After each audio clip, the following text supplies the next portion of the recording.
बेसारा बुढ़ापा। एक कहानी। एक गांव में एक छोटा सा मिट्टी का घर था जहां रामलाल रहते थे। उनकी उम्र 70 के पार हो चुकी थी। कभी यह घर हंसी खुशी से गूंजता था। बच्चों की किलकारियां, बहू की हंसी, पत्नी का सने भरा स्पर्श। लेकिन अब इस घर में बस सन्नाटा था। रामलाल के 3 बेटे थे। जब तक वे छोटे थे, रामलाल ने अपनी मेहनत से उन्हें पढ़ाया लिखाया, अच्छे संस्कार दिए और योग्य बनाया।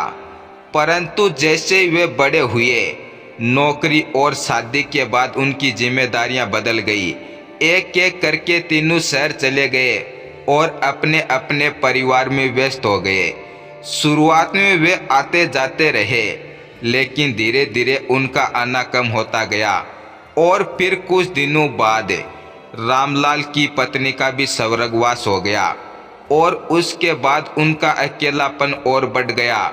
उन्होंने बहुत प्रयास किया कि उनके बेटे उन्हें अपने पास रख ले, लेकिन सभी ने कोई ना कोई बहाना बना दिया। कहीं घर छोटा था तो कहीं नौकरी की व्यवस्था। आखिरकार रामलाल उसी पुराने घर में अकेले रह गए। गांव के लोग कभी कभी उनकी मदद कर देते, लेकिन उनकी आंखें हर रोज किसी अपने की राह देखती। उम्र बढ़ने के साथ उनका शरीर भी जवाब देने लगा। एक दिन वे दरवाजे पर बैठे बैठे बेसुध हो गए।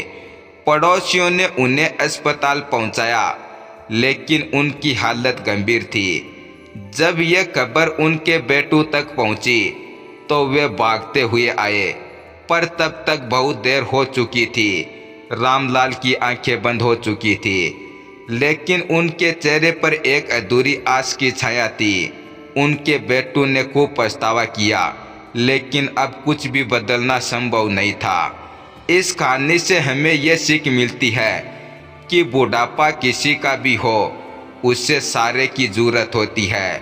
माता पिता अपने बच्चों के लिए अपना पूरा जीवन न्यौछावर कर देते हैं, लेकिन जब वही माता पिता बुजुर्ग हो जाते हैं तो उन्हें अकेला छोड़ देना सबसे बड़ा अन्याय है।